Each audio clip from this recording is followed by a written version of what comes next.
Сәлем достар, қалайсыздар? Отау бағдарламасы бойынша керемет жаңалық. Егер де сіз осыған дейін отау бағдарламасына қатысайын деп, жер теліміңіз, кладовкаңыз, саяжайыңыз, парковкаңыз шығып, система өткізбей жүрсе, бұйыртса 22 сәуірден бастап өтінім бере беріңіздер.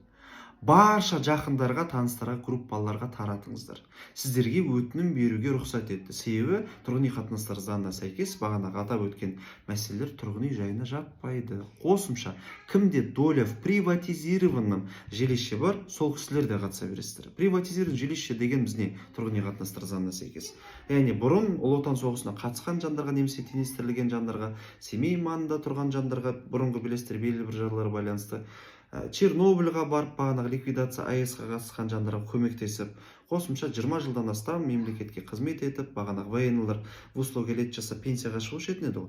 Сол кезде жилищаны бағанағы тұрған приватизация жасап береді. Бірақ ол кезде жүйе қалай жүзеге асатын? Каким образом бала шағаларында доля пайда болады? Мысалы, Ұлы Отан соғыс қатысушына теңестірілген отбасы, өзі, жұбайы, бала шағасы 100 квадрат үй берді, мемлекет приватизация өзіңе жасап ал, атыңа аударып ал деп. Бүкіл бағанағы доляны өзің ғана атына түсірмейтін, бөліп тастайтын, өзіне, жұбайына, бала шағаларына дегендей. Таким образом бағана бала шағаларының доля пайда болып қалатын да.